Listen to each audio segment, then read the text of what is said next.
ଏମିତି ସମାଜ ତରଫରୁ ପ୍ରତିଦିନ ଆମର ଏକ୍ଜାମର ରିଲେଟେଡ୍ କୋଶ୍ଚିନ୍ ଆସୁଛି ହେଲା ନ୍ୟୁଜ୍ ପେପରରେ। ସେଇଥିରୁ ଆମେ ଯେତେ କୋଶ୍ଚିନ୍ ପ୍ରାକ୍ଟିସ୍ କରିଯିବାନି କି ଦେଖିବ ପିଲାମାନେ ପରୀକ୍ଷାରେ ସେମିତିଆ କୋଶ୍ଚିନ୍ ବହୁତ ପଡ଼ୁଛି। ତାହେଲେ ଆଜିଠୁ ଆମେ ତାର ଆରମ୍ଭ କରିବା। ତାହେଲେ ଆଜି ଦେଇଥିଲା ଆମର ସାଇନ୍ସ ହେଲା। ଆଜି ଆମର ଏସିବିର ଆମକୁ କିଛି କୋଶ୍ଚିନ୍ ଦେଖିବା। 1 ନମ୍ବର ପିଲାମାନେ ଆମକୁ ଦେଇଛି ଲେଡ୍ ନାଇଟ୍ରେଟ୍କୁ ଉତ୍ତପ୍ତ କଲେ ଯେଉଁ ବାଦାମୀ ରଙ୍ଗର କ'ଣ ଉତ୍ପନ୍ନ ହୁଏ?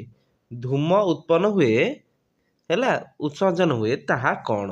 ପିଲାମାନେ ଲେଡ୍ ନାଇଟ୍ରେଟ୍ ଫର୍ମୁଲା ଆମେ କ'ଣ ଜାଣିଛେ? PbNO3 ହଁ କି ନାହିଁ? ତାକୁ ଯଦି ଆମେ ଗରମ କରୁଛେ ତାହେଲେ ଏଇ PbO ଆଉ NO2 ବାହାରିବ। ବୁଝିହେଲା? 2PbO NO2 ବାହାରିବ। ତାହେଲେ ନାଇଟ୍ରୋଜେନ୍ ଡାଇଅକ୍ସାଇଡ୍ ଆମର ବାହାରି ପଡ଼ିବ ହେଲା, ଯାହାକି ଆମର ବାଦାମୀ ରଙ୍ଗର। 2 ନମ୍ବର, କେଉଁ ରାସାୟନିକ ପ୍ରତିକ୍ରିୟାରେ ପ୍ରତିକାରକ ଦୁଇଟି ମଧ୍ୟରେ ଆୟନ ବିନିମୟ ହୋଇଥାଏ? ପିଲାମାନେ ଦୁଇଟି ଯାକରେ ଯଦି ଗୋଟିଏ ହେଇଥାନ୍ତା ତାହେଲେ ବିସ୍ଥାପନ ପ୍ରତିକ୍ରିୟା। ମନେକର କପର ସଲଫେଟ୍ ପ୍ଲସ୍ ହାଇଡ୍ରୋଜେନ୍ ଆମର କ'ଣ ହେଇଯିବ? H2SO4 plus Cu। ଏଇଟା ହେଲା ବିସ୍ଥାପନ। ଏଠି ଦ୍ୱୈତ ବିସ୍ଥାପନ ମାନେ CuSO4 ପ୍ଲସ୍ H2SO4। ବୁଝିହେଲା? ଓଲ୍ଟା କହିଲି ହେଲା। ଆଉ ଗୋଟେ ନେବ SO4 ନେବନି, ସଲଫେଟ୍ ଆୟନ ନେବନି, ଆଉ ଯେକୌଣସି ପ୍ରଡକ୍ଟ ନେବ ହେଲା। ତାକୁ ନେଇକି ଆମର କ'ଣ ଦିଆ ହୁଏ? ଦ୍ୱୈତ ବିସ୍ଥାପନ। ଦୁଇଟି ମଧ୍ୟରେ ଆୟନ ବିନିମୟ ହୁଏ, ତାହେଲେ ତାକୁ ଆମେ ଦ୍ୱୈତ ବିସ୍ଥାପନ କହିବା। 3 ନମ୍ବର, କେଉଁଟି ଏକ ପ୍ରାକୃତିକ ଅମ୍ଳ କ୍ଷାର ସୂଚକ ପଦାର୍ଥ ନୁହେଁ? ଏଇଟା ପିଲାମାନେ ମନେ ରଖିବ, ଏଇଟା ହେଲା ଆମର ଫେନଲଫିଥାଲିନ୍ ହେଲା। 4 ନମ୍ବର, ଚୂନ ପାଣିରେ ଅଧିକ ଅଙ୍ଗାରକାମ୍ଳ ଗ୍ୟାସ ପ୍ରବେଶ କରାଇଲେ କେଉଁ ପଦାର୍ଥ ସୃଷ୍ଟି ହୁଏ? ଏଇଟା ହେଲା CaSCO3(2). 5 ନମ୍ବର ହେଲା, ଦେଖ ପିଲାମାନେ CaSCO3 କେମିତି ବୁଲେଇକି ସେ ଲେଖିଛି। ତମ୍ବା ପାତ୍ରରେ ଦହି ରଖିଲେ କେଉଁ ଗ୍ୟାସ ସୃଷ୍ଟି ହୁଏ? ପିଲାମାନେ ଆମେ ଯଦି ତମ୍ବା ପାତ୍ରରେ ଦହି ରଖୁଛେ ତାହେଲେ ଆମର ହାଇଡ୍ରୋଜେନ୍ ଗ୍ୟାସ ଉତ୍ପନ୍ନ ହବ। ଏମିତିଆ କୋଶ୍ଚିନ୍ ଆମର ପରୀକ୍ଷାରେ ଆସୁଛି, ତେଣୁ ଯେତେ ପ୍ରାକ୍ଟିସ୍ କରିପାରିବ। 6 ନମ୍ବର ପ୍ରଶ୍ନ, କଠିନ ଖଣିଜ ଲବଣର ରଙ୍ଗ କିପରି ହୋଇଥାଏ? କଠିନ ଖଣିଜ ଲବଣ ରଙ୍ଗ ବାଦାମୀ ହୋଇଥାଏ। 7 ନମ୍ବର, ବ୍ଲିଚିଂ ପାଉଡର ପ୍ରସ୍ତୁତି ପାଇଁ କେଉଁ କଞ୍ଚାମାଲ ବ୍ୟବହାର କରାଯାଏ? ବ୍ଲିଚିଂ ପାଉଡର ପ୍ରସ୍ତୁତ ପାଇଁ କ'ଣ ସମିତ ଚୂନ ପ୍ରସ୍ତୁତ କରାଯାଏ। 8 ନମ୍ବର କୋଶ୍ଚିନ୍, କେଉଁ ଧାତୁକୁ ଖୋଲା ରଖିଲେ ନିଆଁ ଲାଗିଯାଏ? ଆମର ସୋଡ଼ିୟମକୁ ଯଦି ଆମେ ବାହାରେ ଛାଡ଼ିଦେବା କିମ୍ବା ସୋଡ଼ିୟମକୁ ପଟାସିୟମକୁ ପାଣିରେ ବୁଡ଼େଇଦେବା, ପାଣିରେ ପକାଇବୁ, ସେ ପୁରା ବ୍ଲାଷ୍ଟ ହେଇକି ପୁରା ନିଆଁ ଲାଗିଲା ଭଳି ନିଆଁ ପୁରା ଲାଗିଯିବ ହେଲା। ତେଣୁ ତାକୁ କିରୋସିନ ଭିତରେ ବୁଡ଼େଇକି ରଖିଥାଏ। ଓଲଟା ବି ପଚାରିଦେବ, କେଉଁ ଧାତୁକୁ କିରୋସିନରେ ବୁଡ଼େଇକି ରଖାଯାଏ? କେବଳ ନା ସୋଡ଼ିୟମ। 10 ନମ୍ବର ପ୍ରଶ୍ନ 9 ନମ୍ବର ଅଛି, ଧାତୁ ସହିତ ଅମ୍ଳର ପ୍ରତିକ୍ରିୟା କ୍ଷେତ୍ରରେ କେଉଁ କ୍ରମଟି ଠିକ୍? ଏଇଟା ହେଲା ପ୍ରଥମେ ପିଲାମାନେ ମ୍ୟାଗ୍ନେସିୟମ୍, ତାପରେ ଗ୍ରେଟର ଦେନ୍ ଆଲୁମିନିୟମ୍, ଗ୍ରେଟର ଦେନ୍ ଜିଙ୍କ୍, ତାପରେ ଯାଇକି ଆଇରନ୍। 10 ନମ୍ବର, କେଉଁଠି ପାରଦର ଧାତୁ ପିଣ୍ଡ? ପାରଦର ହେଉଛି ସିନାବାର। ଆମ ବହିରେ ସେଇଟା ସ୍ପଷ୍ଟ ଭାବରେ ଲେଖା ହୋଇଅଛି। 11 ନମ୍ବର, ସଲଫାଇଡ୍ ଧାତୁ ପିଣ୍ଡକୁ ଅକ୍ସାଇଡରେ ପରିଣତ କରିବା ପ୍ରକ୍ରିୟାକୁ କ'ଣ କୁହାଯାଏ? ତାକୁ ପିଲାମାନେ ଆମେ ରୋଷ୍ଟିଂ କହିବା। ରୋଷ୍ଟିଂ କାହାକୁ କହିବା ମନେ ରହିଲା ତ? ରୋଷ୍ଟିଂ ଗୋଟେ ଅଛି, କ୍ୟାଲସିନେସନ୍ ଗୋଟେ ଅଛି। ଆମର ପରୀକ୍ଷାରେ ରୋଷ୍ଟିଂ ପଡ଼ିବ କିମ୍ବା କ୍ୟାଲସିନେସନ୍ ପଡ଼ିବ କିମ୍ବା ଦୁଇଟିଙ୍କ ମଧ୍ୟରେ ପାର୍ଥକ୍ୟ ପଡ଼ିବ। ତାହେଲେ ସଲଫାଇଡ୍ ଧାତୁ ପିଣ୍ଡକୁ ଯେତେବେଳେ ଆମେ ଅକ୍ସାଇଡରେ ପରିଣତ କରିବା ତାକୁ ଆମେ ରୋଷ୍ଟିଂ କହିବା।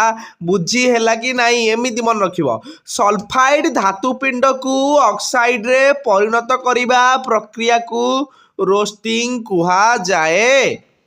12 ନମ୍ବର, 18 କ୍ୟାରେଟ୍ ସୁନାରେ ସୁନାର ପରିମାଣ କେତେ ଥାଏ? 18 କ୍ୟାରେଟ୍ ସୁନାରେ 75% ସୁନା ଥାଏ। 13 ନମ୍ବର, ଆମାଲଗମରେ କେଉଁ ଧାତୁ ଥାଏ? ଆମାଲଗମରେ ମର୍କୁରୀ ବା ପାରଦ ଧାତୁ ଥାଏ। 14 ନମ୍ବର ପ୍ରଶ୍ନ ପିଲାମାନେ, ଭୂପୃଷ୍ଠରେ କାର୍ବନର ପରିମାଣ କେତେ? ସିଏ ହେଲା 0.03%।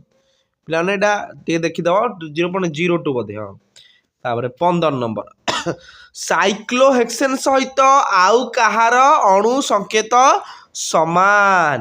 ସାଇକ୍ଲୋହେକ୍ସେନ୍ ସହିତ ଆମର ଆଉ କାହାର ସମାନ ହବ ଆମର ହେକ୍ସିନ୍ ସହିତ ସମାନ ହବ।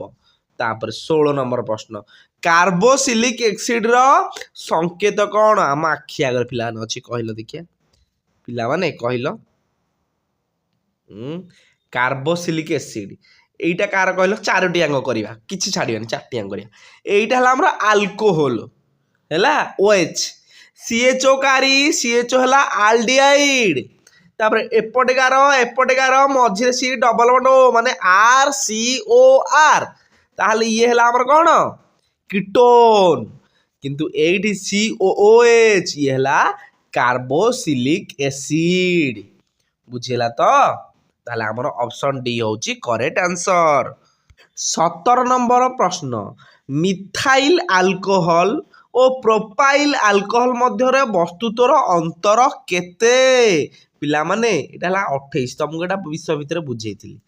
18 ନମ୍ବର ହେଲା ତମ କାଲକୁଲେସନ କରିଦେବ। ମିଥାଇଲ ଆଲକୋହଲ ହେଲା CH3OH ପ୍ରୋପାଇଲ ଆଲକୋହଲ ଏମିତି CH3CH2OH ହେଲା ନାଇଁ CH3 CH2 CH2OH ତିନିଟା କାର୍ବନ ହେଲା ତାର ବସ୍ତୁତ୍ୱ କାଢିଦବ ତମେ ହେଲା। ତାପରେ 18 ନମ୍ବର କେଉଁଟି ମେଣ୍ଡେଲିଭ୍ଙ୍କ ସାରଣୀର ଗ୍ରୁପ 2ର ଅନ୍ତର୍ଭୁକ୍ତ ମୌଳିକ ନୁହେଁ? ଏମାନଙ୍କ ଭିତରୁ କୋଉଟା ନୁହଁ କିରେ ପିଲାମାନେ? ଆମର ବୋରୋନ୍। ତାପରେ 19 ନମ୍ବର କେଉଁ ମୌଳିକର ବ୍ୟାସାର୍ଦ୍ଧ ସବୁଠାରୁ କମ୍? ହାଇଡ୍ରୋଜେନ। ହାଇଡ୍ରୋଜେନ ପ୍ରଥମେ ଆସିଲା। 20 ନମ୍ବର ସମାନ ଆକାରର ପ୍ରତିବିମ୍ବ ପାଇବା ପାଇଁ ଅବତଳ ଦର୍ପଣ ସମ୍ମୁଖରେ ବସ୍ତୁ କେଉଁଠି ରହିବା ଆବଶ୍ୟକ? ପିଲାମାନେ ଏଇଟା ହେଲା ସି ଠାରେ। ସି ମାନେ ସେଣ୍ଟର ଅଫ କର୍ଭେଚରଟାରେ ବସ୍ତୁତ୍ୱର କେନ୍ଦ୍ରରେ ରହିବା ଆବଶ୍ୟକ ଯଦି ଆମେ ସମାନ ଆକାରର ପ୍ରତିବିମ୍ବ ପାଇବା। କୋଉ ଦର୍ପଣରେ? ଅବତଳ ଦର୍ପଣରେ।